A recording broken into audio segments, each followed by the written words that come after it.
Embark on a journey with us where resilience meets opportunity. This is the Dirt Road to Success. Hi, I'm Skip Colvin, and welcome back to Dirt Road to Success. We have an amazing guest with us today with a story that I hope really gives you the impact that it did me when I first heard it. Kenneth Omoruyi is running for Congress here in the Houston area. I'm going to let him talk a little bit about that. But before we do that, welcome, Kenneth. Welcome to Dirt Road to Success. Thank you so much for this opportunity, Skip. Yep. We're so glad you're here. Kenneth, I want you to really kind of lay out for the audience a little bit about your history, where you're from originally. Tell them about your story as a child, some of the challenges that you came over that you talked to me about that you overcame. And really kind of let our audience get to know you the way I did. So appreciate you being on the show. Really look forward to talking about some of the things that we talked about and opening up our audience to learn a lot about you. And then I want to talk about your run for Congress. So why don't you tell us where you're from? Sure. Thank you again for this opportunity. I'm the sixth of six children. My parents separated when I was 9. Okay. My father was no longer a support in our lives. I'll forever owe the positive attitude towards life that I have today to my mom, who single-handedly raised 6 children through college in a country where there was no student loans. In that available. country? Nigeria. So you're born and pretty much raised in Nigeria. Correct. You're the 6th of 6 children. From my mom. From your mom? Yes. Your dad left you guys at 9 years old. Right. Well, I'll put it like this. My dad had over 60 children with other wives. 60 children? Over 60 children with other wives. But with other my wives. mother had 6 children, correct? Wow. So, first of all, let me say this. I was abandoned 11 months old. Okay. My brother was 3 and I was 11 months old. So when I heard this story, it resonated with me. Okay. You being 9, you had the, I'm going to say, disadvantage to know your dad. I had the advantage to not know my dad and my mom. So for me, I don't have any memory of them, but you did. Yes. How did that make you feel when your dad walked out on you guys? So it's actually the flip in such a situation. I think it was the other way because my dad didn't walk away. We were given an option to my mom to either keep the kids with him and she leave the house, or take the kids with her and she'll be responsible for all the children. So she chose the later. Correct. Okay. And all my mom knew to do, and up to now, I'm forever grateful that she did that, was to take us to the church. Take you to the church. Yes. Okay. It was a church that I can tell you was responsible for shaping the man who I am today. Tell me about your mom. I mean, she's Superwoman, right? Let's just lay it out there. To raise 6 kids by herself in Nigeria, she's Superwoman. No, absolutely. But today she's 75 and she lives with me. Your mom lives with you. That's Correct. great. I did not know that. I don't think we got to that part of the story. So that's great. Yes. Great. Yes, she is, because for a woman who actually barely had a elementary school education, to raise 6 children, one of which is a plastic surgeon, one is a CPA, 2 dental practitioners, and amazing 6 kids who have all done well in various careers. Yeah. I can't be more grateful for how did your mom? I mean, she had to work 20 hours a day. So here's what I remember. My mom will always sleep during church services because street vendors don't get to sleep at night. That's when they sell their food in the market. Street vendors don't get to sleep at night. Correct, because she will cook all day Yeah. and sell almost all night. She saved all the money she could just to make sure we are able to pay for college. And but that wouldn't still be enough. I certainly remember those times where I accompanied her. As the last child, I always was like her handbag. Yeah. I accompanied her to sell some of her most precious jewelry in the market, one after the other. So some of the heirlooms that she had Correct. to sell to make sure you guys had food. Absolutely. You know, Kenneth, I know there's some, I'm very fortunate that my grandparents came and got me. So I'm very, very thankful for that. And we were not rich. We were not rich by any stretch but we never had to worry about food. And I don't think a lot of people in this country understand the magnitude of what that impacts upon you as a child to see your mom selling the most precious things she owns. I mean, gosh, I don't even know. But tell me more about your mom. No, yeah. So this is how I say it. I would say for a lot of people who have not had the opportunity, maybe to have traveled outside of this country, yeah, they have maybe no experiential idea of what it means to live or grow up in a third world country like I did. This country still represents the last beacon of hope to billions of people from every corner of the world. Say that again. America represents the last beacon of hope to billions of people from I hope my viewers are listening, because what you just said is probably, we are the last big hope for the world. Absolutely. Yeah. America goes down, the world goes down with it. And I gave you a brief snippet the night that we met. And by the way, we met at Texas Youth Summit event. Christian Collins was putting that on. He runs that organization, which is a fantastic organization. Amazing. And I'm so thankful to see you involved and other great politicians and business owners involved in that organization. But, you know, we talked just a little bit about my brief stint in Africa. Yes, it did. And I will say this. I do remember this. I do know what poor looks like. I did see that firsthand on my trip to Africa. And I went to Togo, the country of Togo, which is next to Ghana. That's right. And we landed in Lomé, and it took me about 15 minutes off the plane to get arrested. And we talked a little bit about that. You promised to share the story. I can't wait. So I'll share the story. We get off the plane. Me and another guy are going over there on business. And we're just, I mean, this is in 1998, right? We got there just a few months after a major coup, and we did not know that. Oh, wow. So we get there, we land. It's just a few months after a coup, and I don't know exactly how many. I mean, I've tried to forget that part, but we get off the plane, and I'm standing there, and I'm the only white person in the entire airport. And obviously, you know, I stood out. Right. But this the police chief of Lomé, I remember he had a Hawaiian shirt on, linen pants, and these sandals. And he points at me and tells me to come over. And I'm kind of looking around like, you talking to me? Right. and he points at me, come here. So I came over there and I showed him my passport. And we had gone to the embassy in New York ahead of time. I'd never traveled outside the country. Oh, wow. So I didn't know about the visa. I didn't know how to do all that. So we had the consulate's card in our passport, and they had already stamped our visa, okay? Or however that works, right? And which stood out to him. It was a red flag, because you're like, that doesn't normally happen. Well, me being new to travel, in fact, I didn't even have a passport. The reason we went to New York is because back then, that's the quickest I could get a passport, is to get to New York and have them hand deliver it to the hotel. Wow. It was a quick trip out of the country. So anyway, we get there, and then there were four, two guys in front, two guys in back, and the police chief, and all had AK-47s, and they were in military uniforms, except the police chief. He was in the Hawaiian shirt and the linen pants. They take us to the jail. We walk in the jail. The jail's not very much bigger than the studio we're in.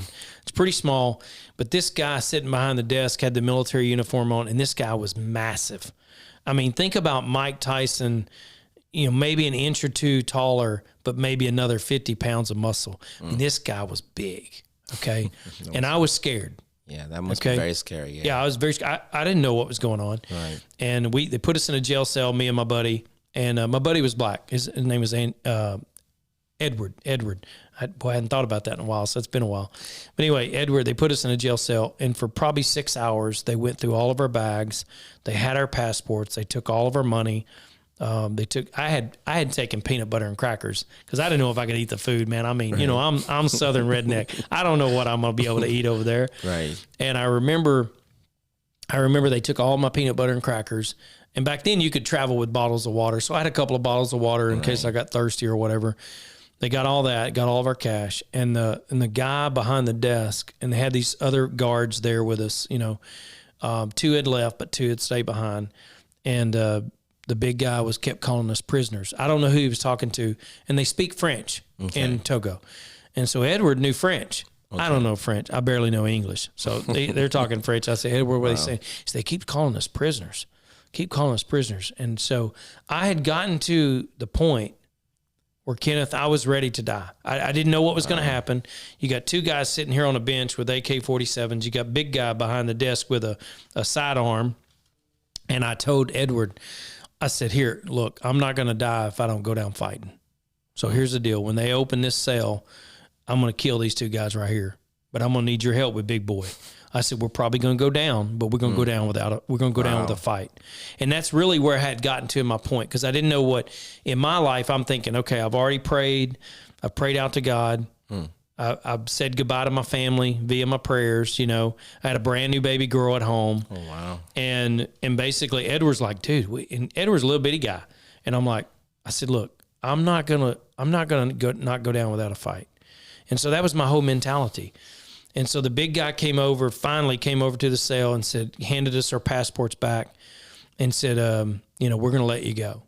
And so later on, I found out what happened. The reason they gone through this coup, the military had come in and shot up the king's palace with all these bullet holes. And the only reason we knew that is because the next day when we finally got to the hotel and it was the middle of the night, the next day we see the palace next door with all the bullet holes in it. Wow. It was abandoned. And we asked what happened, and they start telling us. I believe that they thought we were some CIA or some kind of covert mission to take over this country. And I'm like, do I look like the CIA? Right. I mean, really? Okay. I'm in cowboy boots, by the way, 501 jeans, because that's all I wore back then. Right. And I just had, I don't know what kind of shirt on. I can't remember. But I remember I had taken my Carhartt jacket because it was cold when we left Texas. It was cold. We flew to New York. It was cold. And then we flew over there, which was hot. Crazy. You know.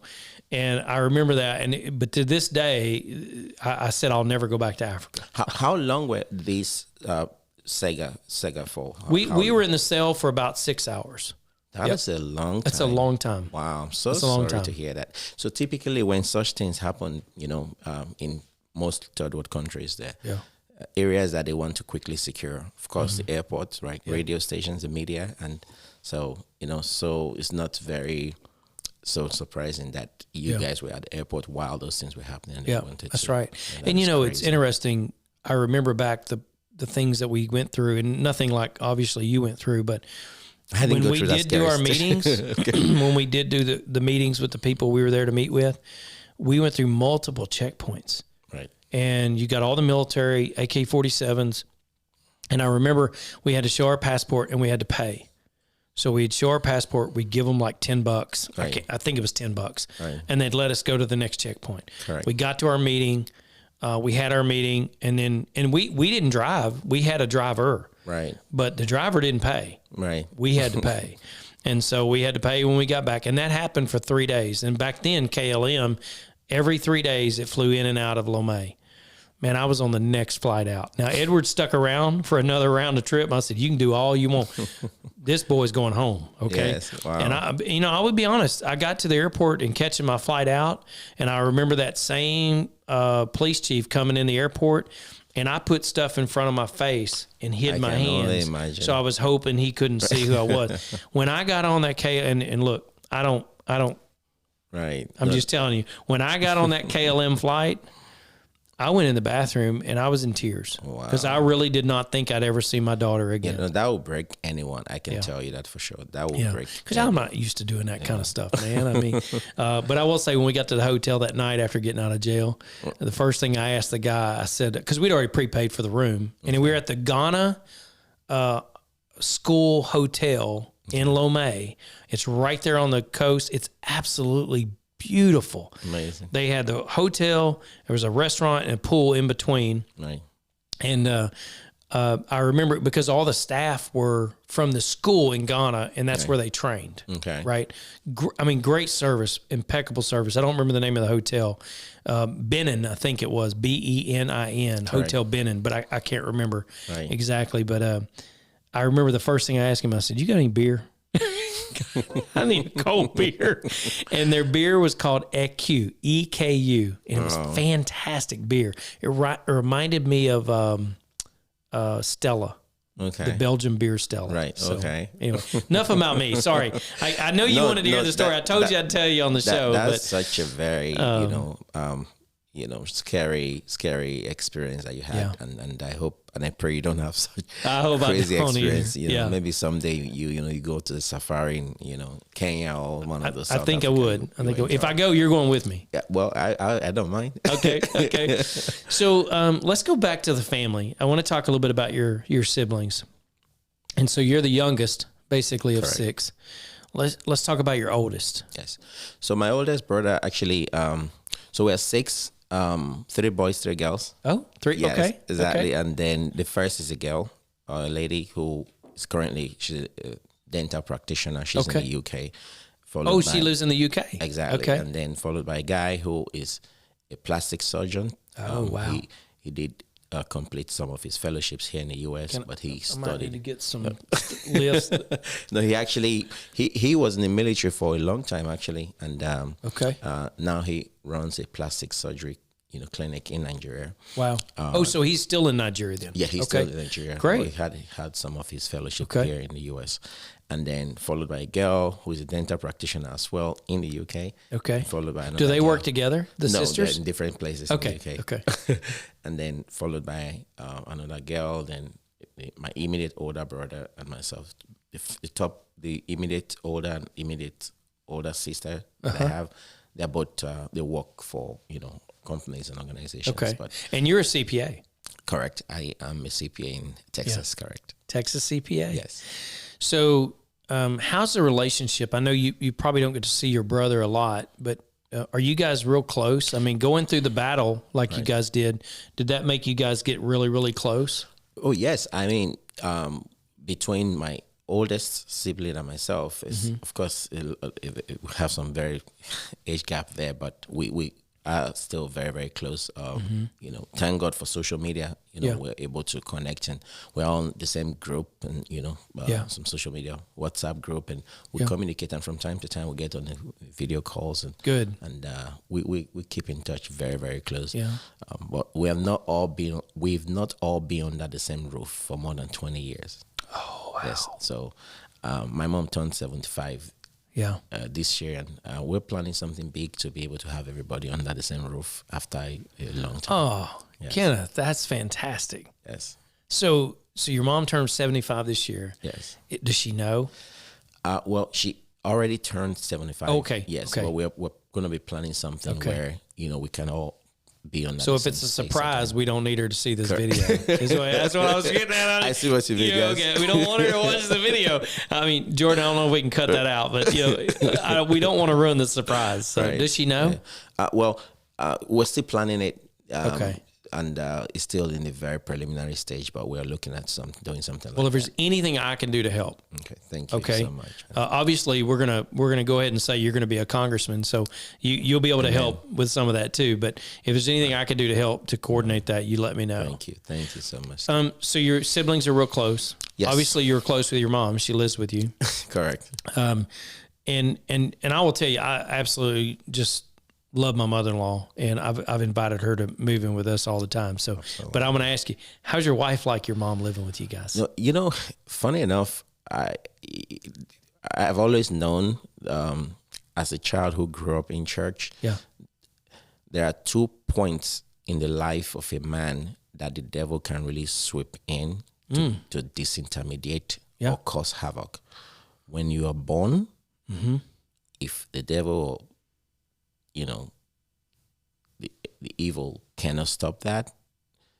When you get married, those 2 points in the life of a man they are very critical points, and they're critical because, think about it. If you're getting married, you're going to be living with someone for the rest of your life. If maybe you got married in your 20s and your 30s, for longer than before you were born, right? That's right. That's right. So it's very important that, but so she's been, I would say, the nexus, which is a connection that has separated my past from my future.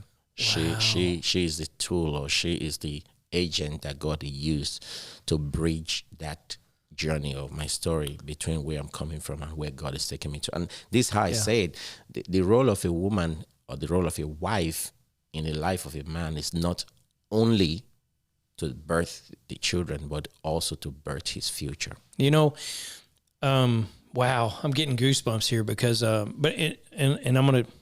I'm sharing more than I normally share, but Kenneth, you and I just connected the moment I met you, and I don't believe in coincidence. So just, if you'll give me a little bit of leeway here, what you said was, your wife is the agent. Okay. So I'm going to say that. And then secondly, you said, correct me if I'm wrong here, but your wife is, how did you put that at the end? Is like the catalyst or the nexus, like that's the nexus bridge between. Okay. Correct.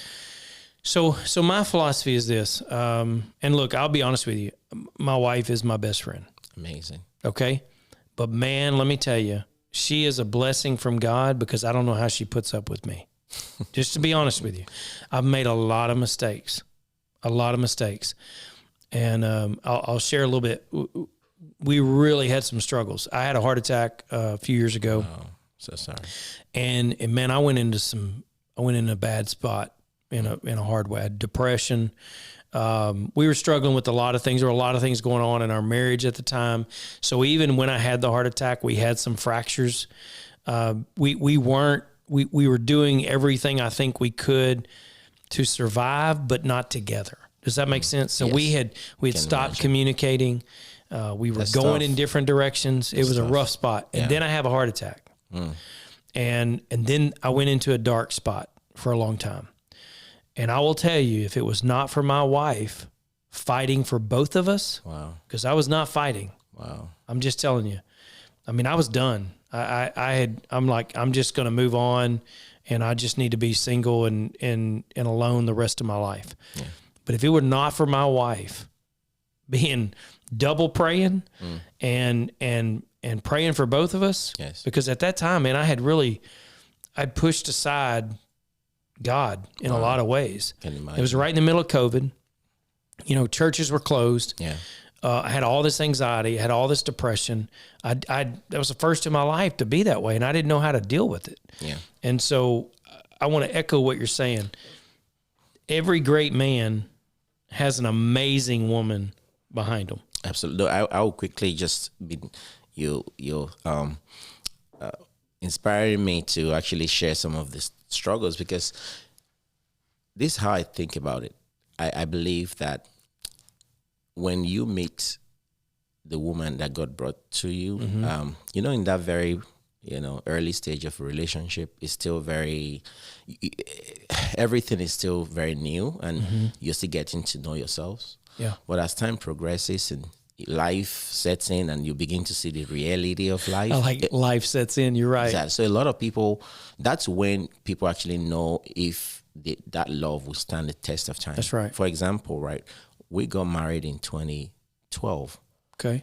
And we didn't have our first child or our children because they came as a set of triplet. What? You had triplets? Yeah. So yeah, absolutely. So these are my triplet behind. They didn't come till like 5 years later. Yeah. So that waiting period, that period where between when we got married and was quite a tough time. I mean, like with most families who are waiting for their kids to come. And so that period really brought us together, and not just bringing us together, but it was a period that strengthened our faith as believers, because beyond all of what we're talking about, we are people of faith.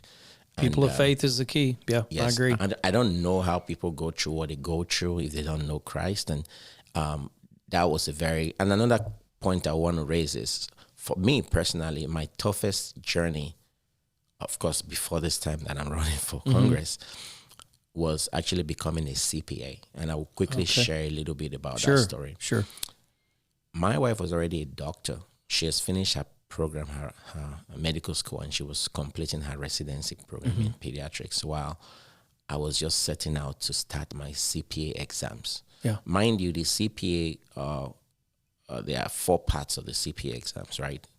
Financial accounting and reporting, audit, business, environment and concept, and regulation, which is also called tax. There are 4 parts. So if you pass all the 4 parts of the exams at a sitting, then you can become a CPA within maybe 6 months, within 9 months. Yeah. I took that exam 19 times. Wow. So, I mean, I'm saying That's it now. perseverance, Kenneth. Yeah, so you're right. It is perseverance, but there are things that can actually help you while you're persevering. If you're in an environment that is not an enabling environment, sometimes, I mean, that perseverance might be tougher to live through. That test of time, that process of time might be more difficult. Yeah. Well, I remember my wife, each time I see my result and is a fail, like the world sees it, she only tells me it's just an opportunity for you to learn one more way how not to pass the exam, right? Yeah. But it was the strength that I pulled from her that period that really, really helped me pull through. And she wrote my name, Kenneth Omoruyi, CPA, and stuck it like right in front of my study room. Yeah. So I can see it. Yeah. Because visualize it. You can visualize it. Yeah. You know how they say you cannot feature in a future you do not picture.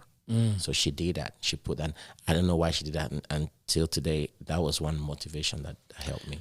I think of, and I want to go back. I mean, that's a fantastic story, but I want to go back through another adversity for you that we talked about earlier. And obviously the CPA exam is a very, very tough exam. It's very similar in how tough it is to be a lawyer to be a doctor, correct. Right? But let's go back to your childhood. When your dad gave your mom the decision, hey, I'll keep them or you keep them. Right. And your mom says, these are my kids. I will keep them and I will take care of them. Right. At that point, you said the church was very important to you. Very true. But the church gave you a gift beyond just your faith. Absolutely. Gave you a gift, but I'm sure there was some adversity there as you're sitting here as a young man, and I say young man, 9 years old, you had to grow up very quickly. Absolutely. When you're sitting there going, say, okay, I've got 5 siblings ahead of me and I've got my mom, there's got to be some kind of adversity that you're saying, I've got to step up and help. Yes. But you had an opportunity to get plugged into the church. Correct. Why don't you tell us a little bit about that? Yeah, so the church is, I'm very grateful to Christian Pentecostal Mission. That's the name of the church. Yeah, say it again. Just want to make sure everybody's clear on it. Christian Pentecostal Mission, CPM for short. That church was responsible for the growth and shaping the man who I am today, because I had to learn those values, right? The values of humility, compassion, hard work, responsibility, and dedication. Given the upbringing that I had from that age of 9, so I gave my life to Christ right after that whole experience. So while still attending the church, growing up, at the age of 16, I was 15 when I was still in high school.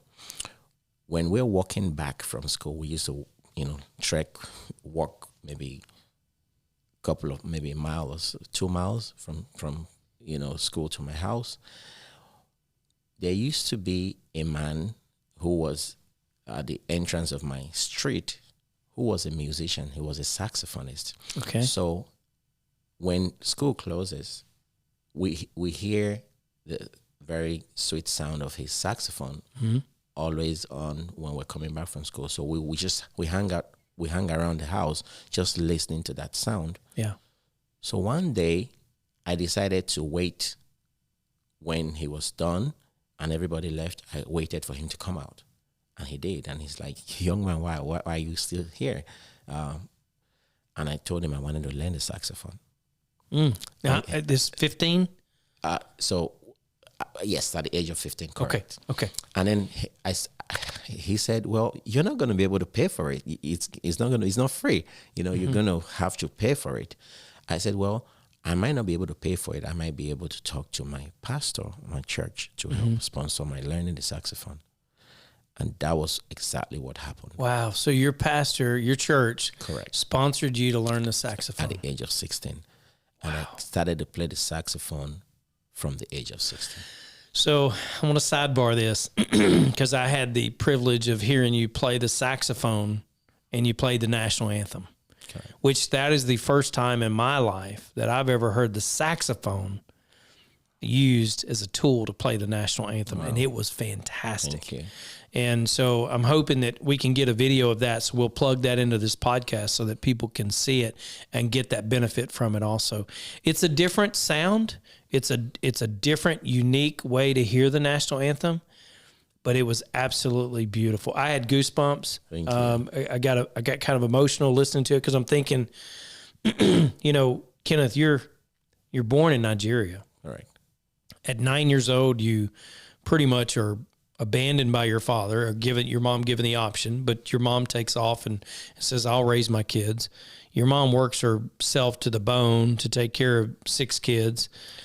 All the kids are successful. They're not, you don't owe me. You don't, it's your fault, not my fault kind of thing. They're all working. They're all serving and good pillars of community, I'm presuming. Absolutely. You come to the U.S., you go to college, you become a CPA.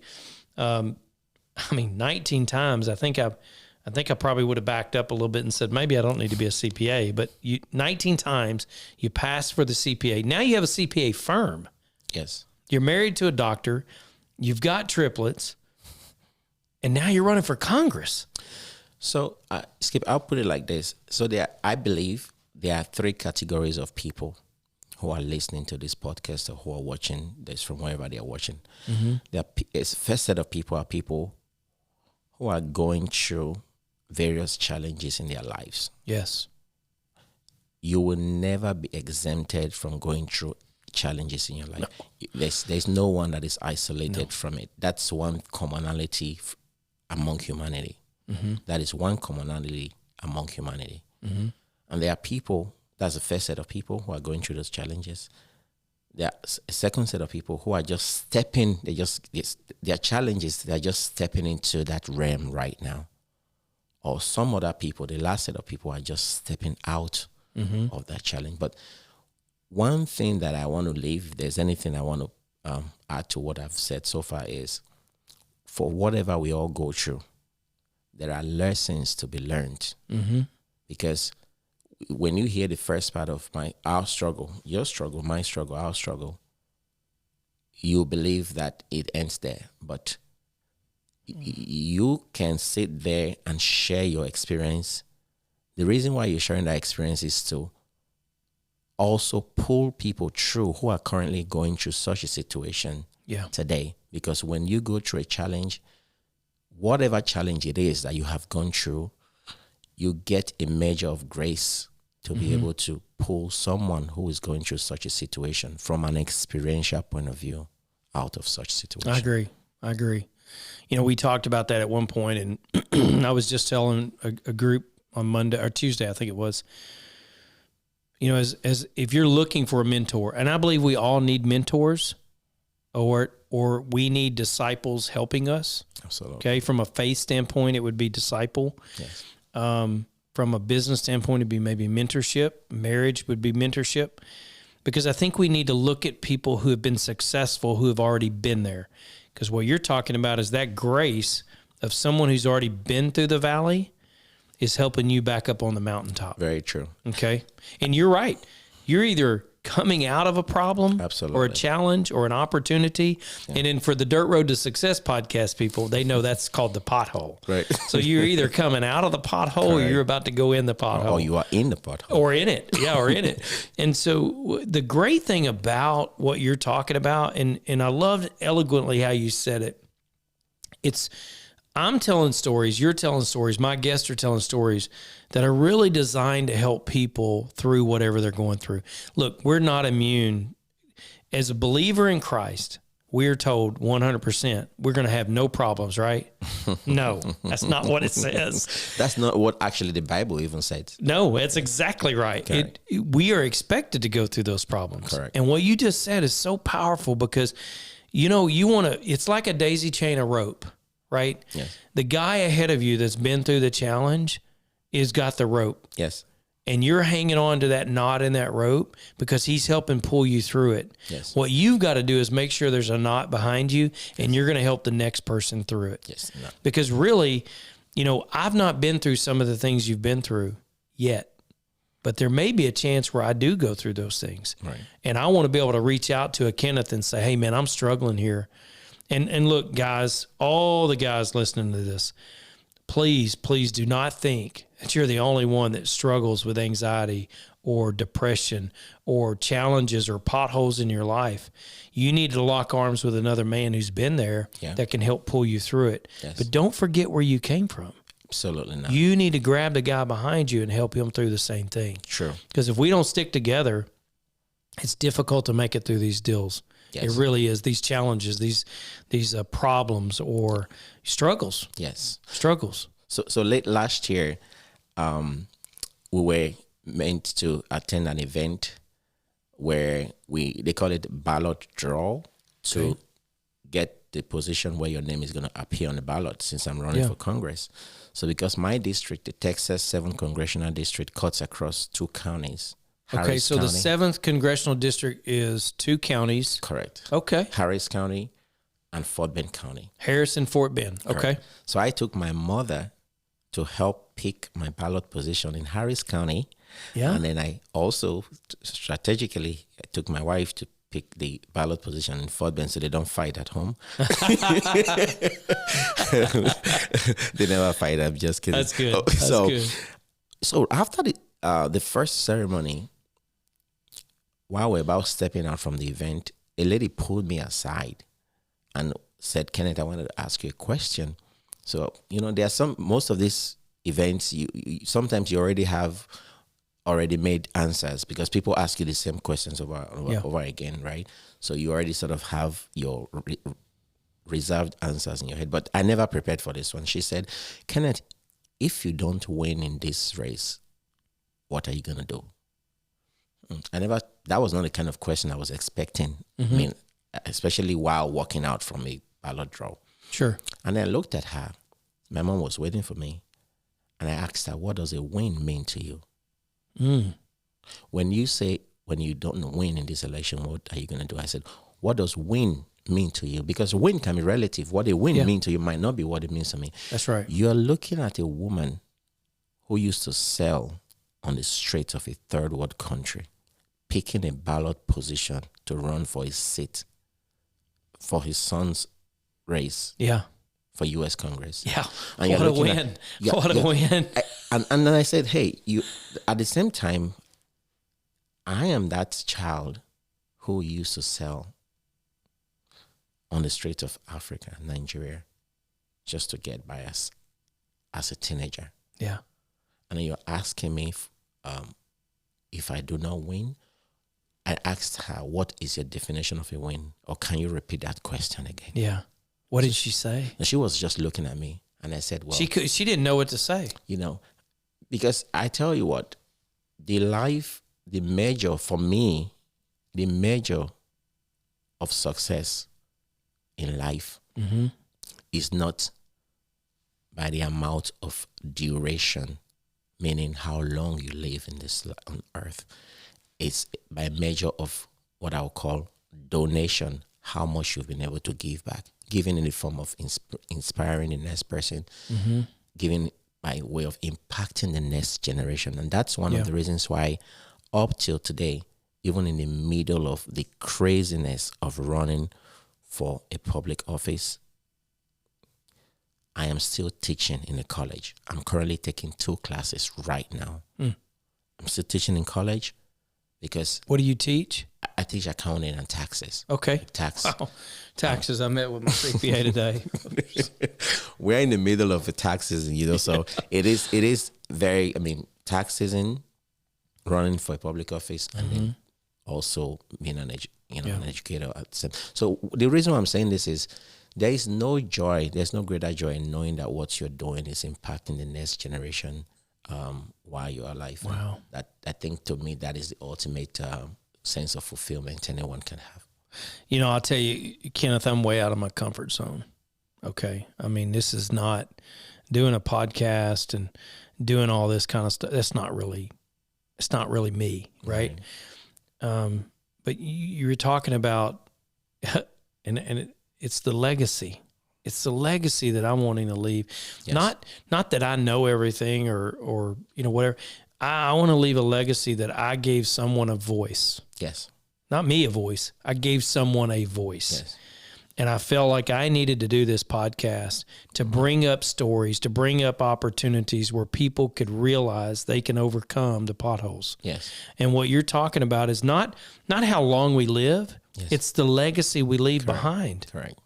Look, and I mean, you have kids. I mean, I have a set of triplets. 10 years from now, they're 6 right now. They're going to be 16. Yeah. They're going to look at us in the face, right? I'll loan you some money from the bank to get you 3 cars at that time. Okay.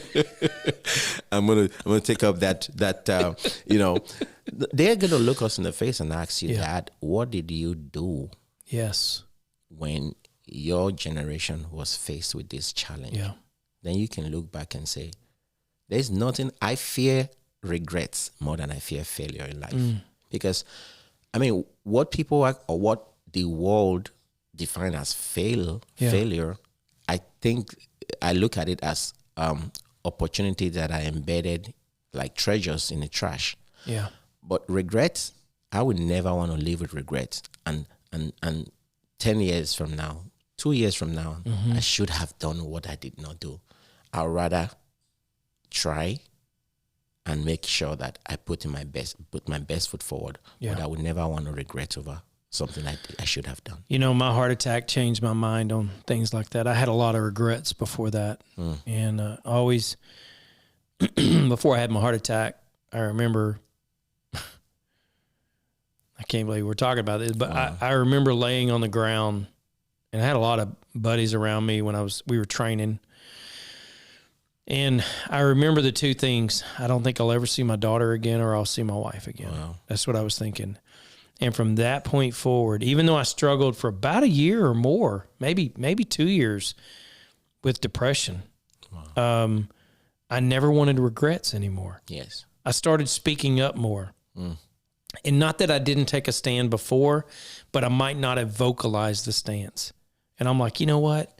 Life is too short. It became very real to me. Amazing. That life is too short. And I started saying no more regrets.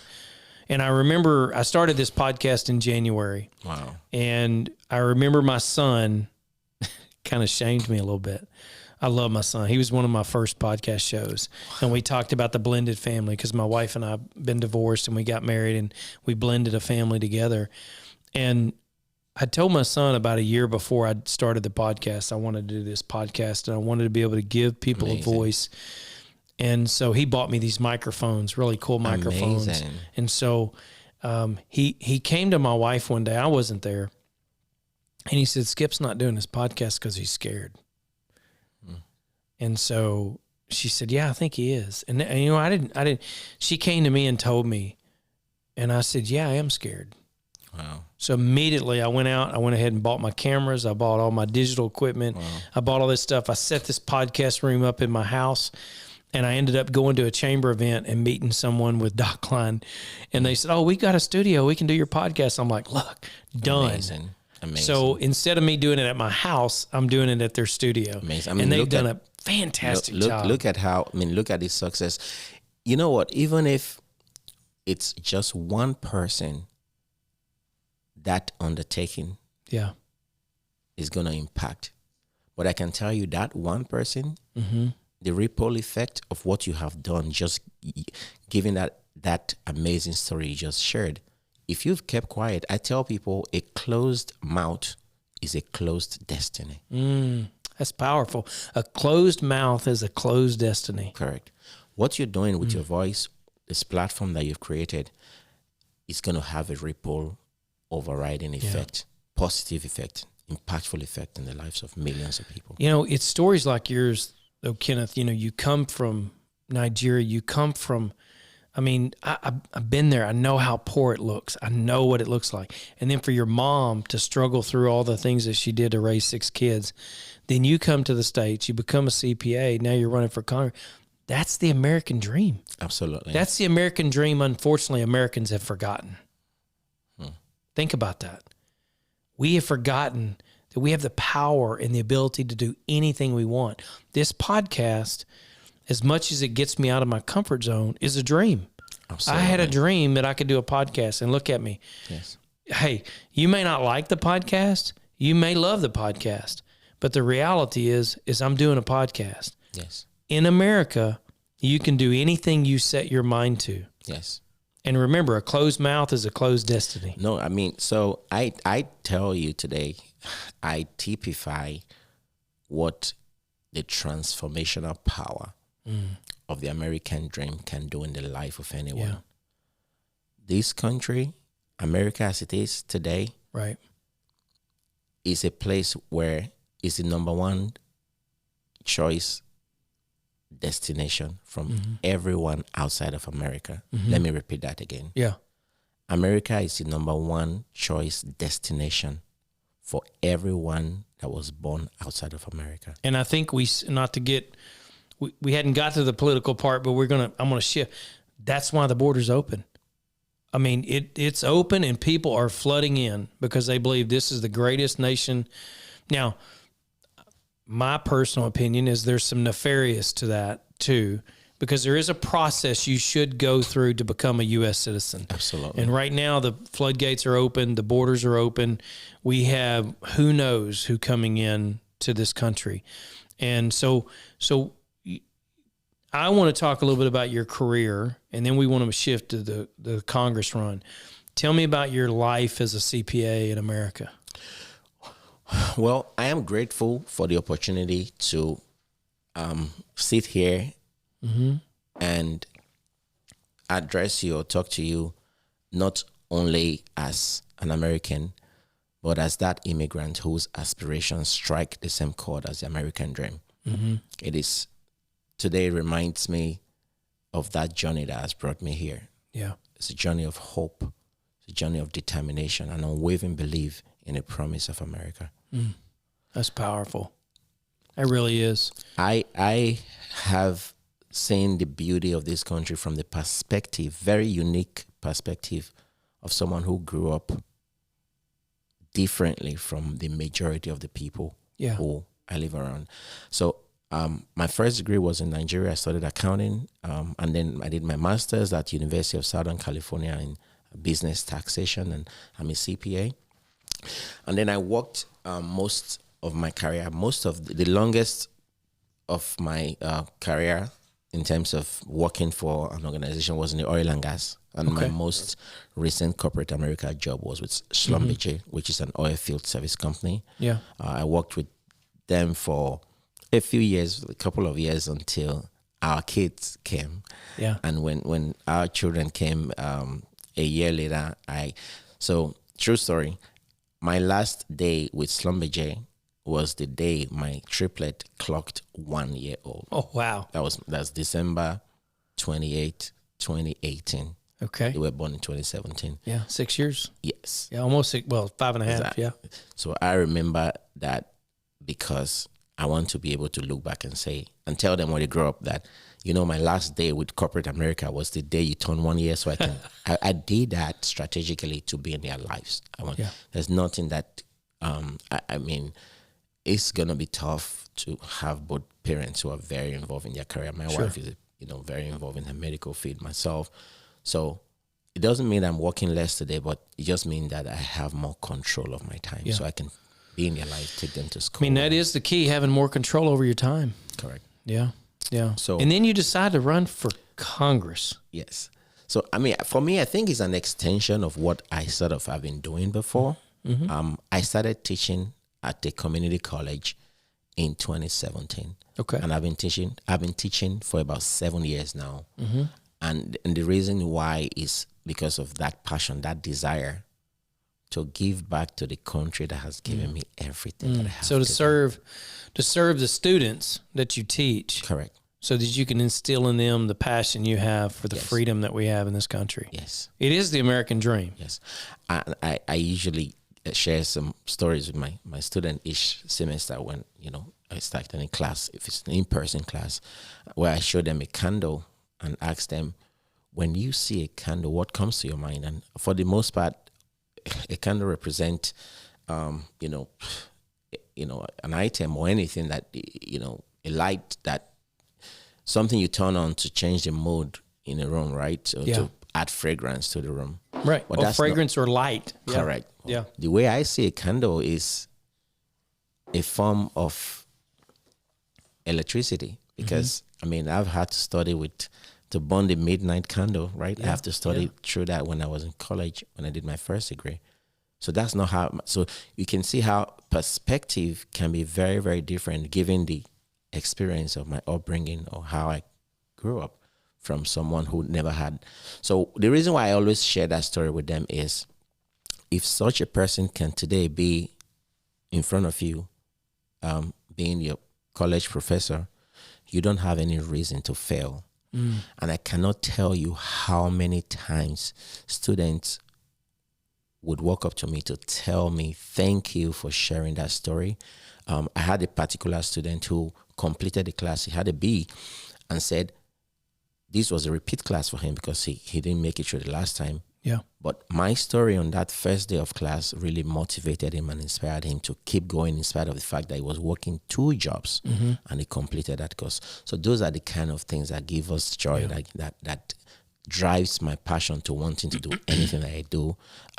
Servitude is at the heart of the conservative. Yeah. Servitude is key. You're right. And, when I went to college, I graduated in 95 and I worked a lot of times 2 jobs. Amazing. 1 semester to pay for the next semester and just kind of back and forth. And I was on that, almost 7-year plan. Wow. But I just couldn't stop. Yes. And then I worked on my second degree and went to Amazing. SMU and I did start my PhD and I'm like, I'm done. I'm too old. Amazing. I'm too old to even worry about I can publish my books now, and which I'm working on a couple of books. That's so amazing. it's not really. I don't think I would love to teach college, Right. but because I think I have so much to offer. But at the same time, I'm not going to worry about my PhD. Right. The impact you're already making with that.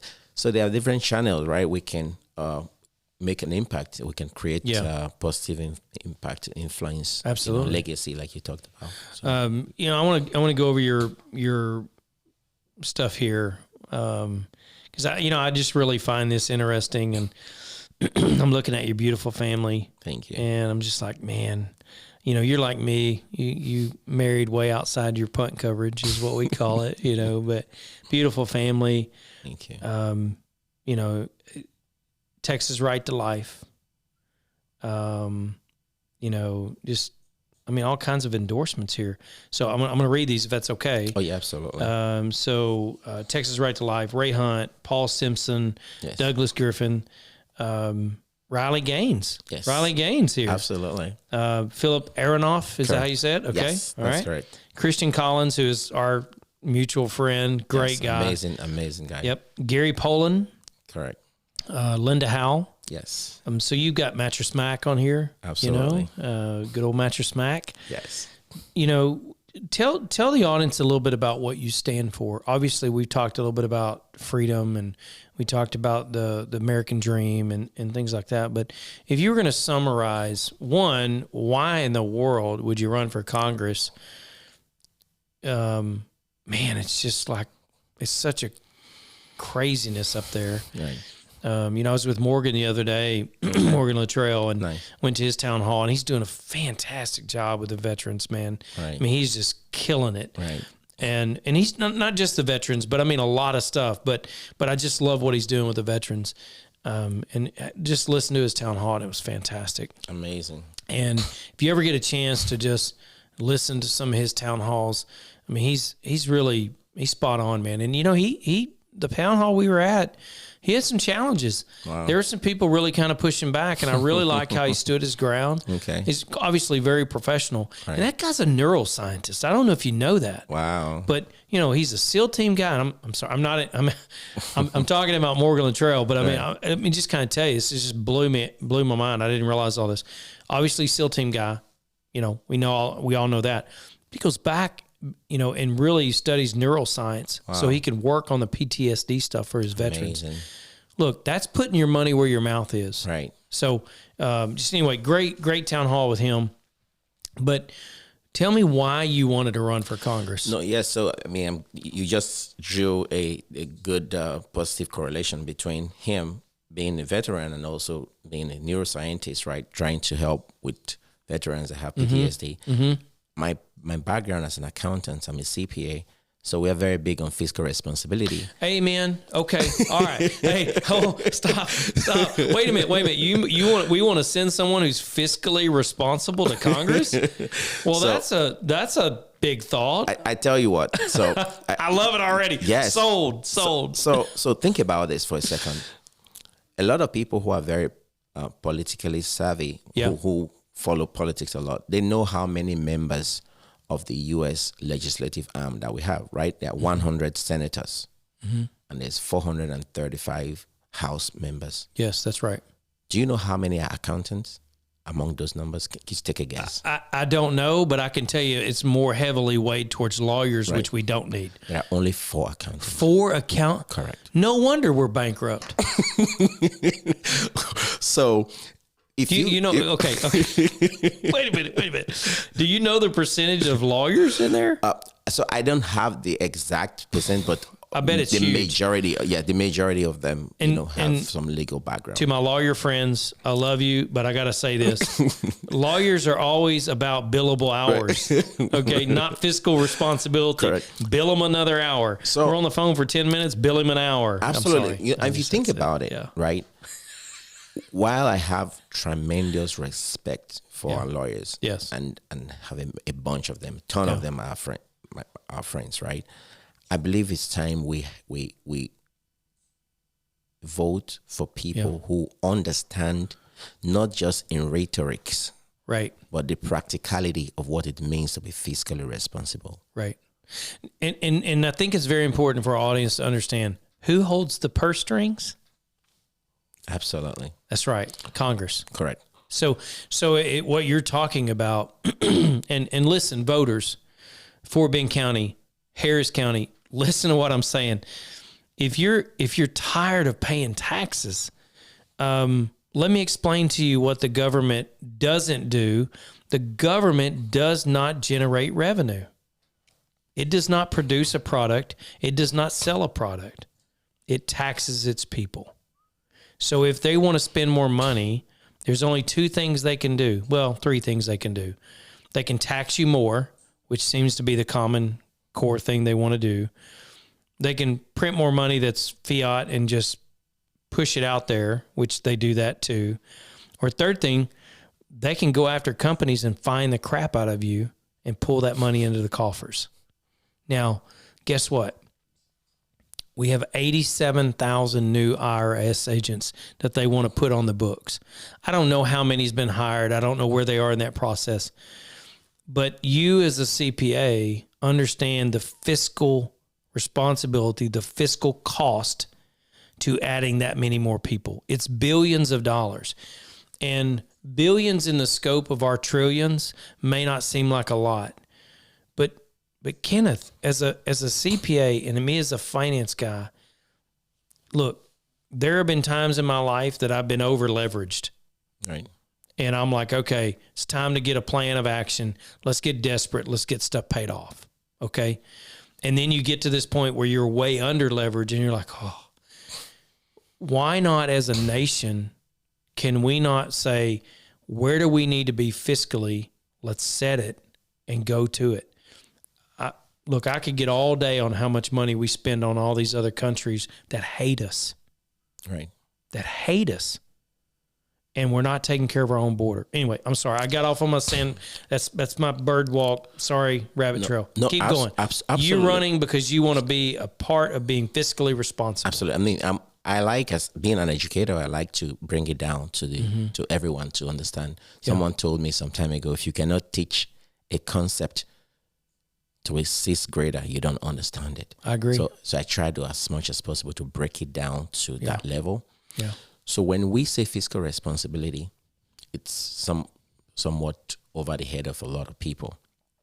Today, we as a country, we owe more than 34 trillion US dollars. 34 trillion and climbing fast. Correct. So let me bring that down further. The number of people who live in the United States in total is approximately 330 million people. If you divide that number, $34 trillion in debt, by the number of people, the entire population of the United States, each person, including that little child that is 1 year old or the child that was born today, would owe more than $100,000. So I'm glad you said that. Think about a family of 4 owing $400,000 with no way to pay it. Yes, I mean, other than to steal from someone else. If we have, as a country, been in deficit for more than 22 years, what that means is that we are spending, when you hear the word, you are living above your means, is what we've been doing for the past 22 years. We are spending more than we are earning. So it's like having a credit card and you're always going back to ask for the financial institution to increase your limit. That's what it means when we say we're increasing the spending limit. We can't continue like that as a country, because if we don't nip this in the bud today, I personally don't believe in our generation, the debt ceiling we have is going to be our children. We're going to be burdened with this fiscal rascality that's going on. I'm a little bit more grim. I believe the movement of getting away from the petrodollar, I believe the movement to get away from trade in the U.S. dollar is the beginning stages of the decline of the U.S. dollar, in a way that if we don't get our spending as a country under control, we won't have much of a country left. That's what some of those foreign adversaries, that's what they want. That's what they want. China, Russia, Brazil, India, we just keep going and going and going. Obviously fiscal responsibility is a big platform for you. And another big thing is border security. Border security, it's a must. This is how I put it. Who best lend his voice to fixing the broken southern border than someone who have been through the legal immigration process? Yeah, that's exactly right. How many people who are running for public office have actually been, I'm not talking about knowing or reading about, no, experientially, who understand what it means to, who raise their hand, thank you, as a new citizen. Correct, to swear that oath to taking up an American citizenship. How many of them? I can tell you the trajectory that we have, a very few people have walked that trajectory and want to run for public office, because for the most part, and I appreciate and I applaud them, but I see myself as an outlier. As part of those. Well, Kenneth, I've heard numbers, and look, I don't have some intel ability to know this for number is exactly right, but I've heard numbers anywhere from 12 million to 30 million people have come into the U.S. from the southern and northern border, okay, that came in illegally, circumvented the process. 30 million people at the high end is almost 10% of our population. Yeah, I mean, think about that. I think that's sort of really unfair for those who have actually been through the legal process. You know why? Right. Because if you know anybody today who is waiting in line outside of this country, trying to come here the legal way, by any means just come here legally, going through the checks. And that's one narrative I want to be very careful to explain here, because there's a lot of fear that those, enemies of, I would say, doing the right things in this country, the left, the narrative they want to push on the community, the immigrant community, that maybe Republicans hate immigrants. No, absolutely not. There's a difference between legal immigration and illegal immigration. That's right. There's two different, illegal and legal. And you guess what? When they push that narrative, they can't push it. They can't tell someone like me that. No. You know why? No. Because you did it legally. Exactly. You did it legally. Correct. They can tell me that. So there are people who they can tell that to. And they might not have some justification to push back, but they can't even say it, because this is someone who is running for Congress who has typified that. And Kenneth, as you think about Harris County, and I'm not sure about Fort Bend County, but you have a lot of legal immigrated citizens in that Harris County area. One of four you will resonate with. Correct. Yeah. 1 out of 4. That's a stat out there. 1 out of 4 people in the Harris County area is a foreign born. Wow. 1 out of 4. So if you're thinking about who you're going to vote for, you're thinking about, what do I want to stand for? What you stand for is fiscal responsibility. Legal immigration cost a considerable amount of money. So the people that went through that process had to save. They paid. They had to sacrifice to go through that process. And then they become citizens. Correct. Secondly, so fiscal responsibility. Second thing is border control. Correct. They want to say, well, why did it take me 5 years and these people snuck in through the border, and now all of a sudden they're getting paid to be here. Right. They're living for free. They're getting food. Right. It's a slap in the face. Right. Then the third thing,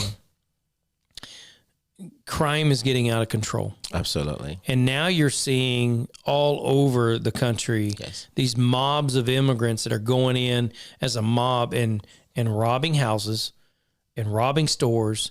You see it all. Chicago just shut down some, I think, Walmarts. Right. Because of all the mobs going in and just robbing them, the Targets. And you're thinking, could this come to Harris County and Fort Bend County? Absolutely. It's already happening. Yes, sir. I mean, the thing with crime is this. There is no hiding place, whether for Democrats. And the issues that we are running on, they're actually issues that cut across the left or the right. Yeah. Because it doesn't matter if you're a Democrat or a Republican or a conservative or a liberal. Once there's crime, it doesn't have a political identity. Yeah. If your family gets robbed, correct. It doesn't care if it's a left or a right or a Republican and or Democrat. The economy as well, right? When you go to the grocery store, when you go to the gas station, there is no question as to are you a Republican or Democrat, so your price, you have a differential in your prices. No. Right. We all are suffering from what's going on today. And those are the issues that I believe I can't even imagine how someone listening to you, Kenneth, right now can't say, okay, doesn't matter left, right, doesn't matter Republican, Democrat. We want to be fiscally responsible. And here's my stand. I'm stretching when I say this. This is not Kenneth's view. This is Skip's view. Regardless of what side you're on, because I believe there's some on the right the exact same way. Spin. It's okay. We'll just tax. Look, the reality is you can tax people so much they'll stop paying. It'll get out of control. Right. You think about California, it's 50% of your income goes to taxes in California in some capacity. So some people believe, okay, it's okay, we'll tax. Well, guess what? You're taxing your own family. You're taxing your own friends. You're taxing yourself. So that's one. So fiscal responsibility is very important. We need to look for a balanced budget. We need to figure out how to spend less than what we bring in, because guess what? We need to pay down the deficit. Correct. We need to pay down the debt that we have. Okay, that's number one. Number two, doesn't matter if you're left or right. If your house is broken into, you're going to be mad. Correct. Okay. If you can't go to your Target anymore because it closed down, because whatever reason, mobs coming in, or your Walmart, or whatever your local gas station, you can't go there anymore. You're going to be upset about it. Right. So that's a principle everybody can get behind. Sure. If you have a mob of people that come in from the border and move into the house next door, and there's 40 or 50 people sitting in that rental house next door to your house, you're not going to be happy about that. Right. So securing the border should be important to everyone. Sure. Okay. Sure. Here's what's crazy. That's not the case. You have literally should be the case. Everybody should be for fiscal responsibility, reducing crime, and securing the border. Correct. It's the sovereignty of our nation, Kenneth. Right. The sovereignty of our nation depends upon securing the border. Right. It's a national security issue. Yep. It's a national security issue. It is a national security issue. Yeah. Look, Kenneth, when is your vote coming up? So we, thanks to God, we did very well in the primary on March 5th. Yep. We came first place, Okay. but we didn't get enough votes to win without a runoff. So right now we have a runoff. Correct. So that runoff is on May 20th. It's so May 20th to May 24th is early vote. Okay, early May voting. 20th, May 24th is early vote. Early vote, yes. And then May 28th is the election day runoff. Here's what I'm going to ask. I would love for you to share this podcast. We want to drop this as quick as we can get it edited and get out. I want the people of Harris County and Fort Bend County to recognize your ability to be fiscally responsible, to secure the border, and fight crime. We got a new mayor in Houston. Right. Okay. I know you well enough to know that you're going to partner with him to figure out how we can work bipartisan wise. Correct. To do these three things. Correct. Let's control our taxes. Right. Okay. Let's control crime. Right. And let's lock down the border. Yeah, no, I'm actually very, very a big proponent of eliminating Social Security taxes. Mm-hmm. So there is a component or a part of the Social Security tax that when you get Social Security, Mm-hmm. okay, up to a certain amount of that Social Security can still be taxed. Yes, that's right. I want to eliminate that actually. So for seniors, that's huge. Correct. No, I'm telling you. I mean, I know the in and out of this, that part of it, because Mm-hmm. I don't think, from my own point of view, I think it's not the best way to, reward those who have put in so much hard work. Yeah. At that level, these are people who have worked all their lives, and they are now at that point where they want to enjoy the fruit of their labor. So Yeah. I think eliminating the tax on certain part of the Social Security that we receive as senior citizens, I want to advocate for the elimination of that. I'm glad you said that. I have Googled before because, I want to retire soon. And I've Googled, okay, where do they not tax Social Security? And then not every state does that. So Texas needs to be leading the pack and say, hey, let's work on doing away with that so that we can, take care of our citizens or our retirees. Thank you. My mind's not working. So if you think about Social Security, I will ask this one thing. When you get to Congress, because I'm going to speak it out. When you get to Congress, I don't want to ever hear that Social Security and Medicare are entitlements, because that's not right. They're not entitlements. You know why it's not an entitlement? Because I paid for it. I pay in my Medicare. I pay in my Social Security. Right. So it's not an entitlement as in a giveaway. Right. Okay. It's not something that, you know what, if I never paid in Social Security and I was getting it, I could see that. Right. But I pay in a lot of money to Social Security, and I pay in a lot of money to Medicare. Right. So when I get to the point where hopefully it'll be there, Amen. And I can take some of it, now I'm getting back a fraction of what I paid in over my lifetime. I see where you're coming from in that. We can go into the specificity of those, but the point I was making was, the taxation of the Social Security when you get Social Security. Not 100% of it is taxable, but a certain percentage of it is There's taxable. a certain Correct. percentage of it. That should be eliminated.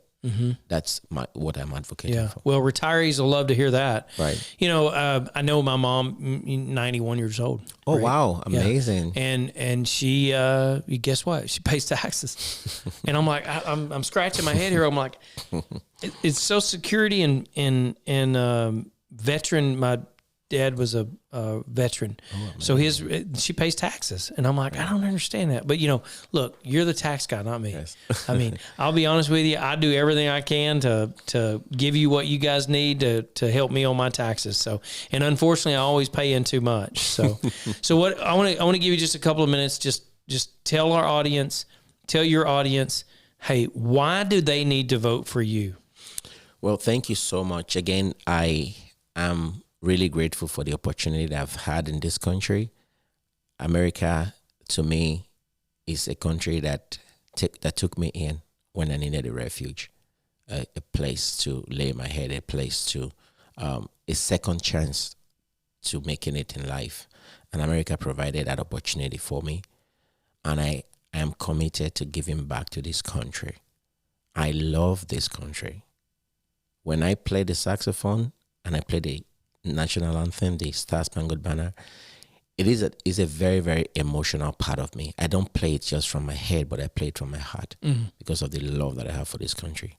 Yeah. And I'm seeking to run for public office, not for anything other than giving back to the country that have given me so much. And I want to be able to fight for the ordinary people on the streets. At the end of the day, the majority of people care less whether you are part of the left or you're part of the right, whether you are a liberal or they just want to be able to live the American dream. Right. I have lived the American dream and I want to fight to keep this American dream alive for those who want to also experience that. Amen. There's so many people in this country today who are still suffering, who are actually, who believe that there is nothing like the American dream. But I believe there's something. I'm an example of the true American dream story. And I want to be able to expand the access to more people to be able to live that American dream. Yeah. I believe strongly that a non-traditional candidate like myself have a lot to bring to the table, have a lot to be able to shift the mindset of people, to see things differently, to add my voice, not just only as an accountant, but I'm also an educator. We need to talk about more education of our children, not indoctrination that is going on right now. We need voices who understand the practicality of what it means to balance the budget, not just on theory, but in practice. Yeah. The last time we had a balanced budget was over 22 years ago. And today, the debt ceiling is climbing. And we have a CPA who wants to advocate for all of this in Congress. Kenneth Omoruyi, I'm running for Congress in the Texas 7th Congressional District. The district cuts across Harris County and Fort Bend County. And you can follow us on Twitter, X, Facebook, and Instagram. Our website is kennethforcongress.com. Kenneth, FOR4Congress.com. And we're going to go ahead and put all those links on this podcast. We want to make sure everybody gets a chance to follow you and look at what you're standing for. I'm asking our audience, first and foremost, thank you for listening. I love the stories from Kenneth. I love his overcoming, his getting through the obstacles, working through the potholes of the dirt road. But more importantly, his passion for serving the people of Fort Bend County and Harris County. So I'm asking you to vote for Kenneth in this upcoming election. The election is from May 20th through 24th. And then your big vote day is on Tuesday, May 28th. But don't wait. Early vote. I want you to vote early so he landslides win into this Congress. And we appreciate you serving. I will ask you this: when you win on May 28th, I want you to reach out to Morgan Luttrell. I want you to let him be your mentor. Absolutely. Let him help you through, because you'll both be kind of new. He's kind of a freshman too, right. but great man, great guy, and I think he can help you through the ropes. Thank you so much, Kenneth, for being on the show. Please go vote for Kenneth for Congress in District 7. Absolutely. And again, just to quickly add to what you just said, thank you. Not just when I win, when we win. When we win. Yeah, I like it. Thank you, guys. See you on the next show. Bye-bye.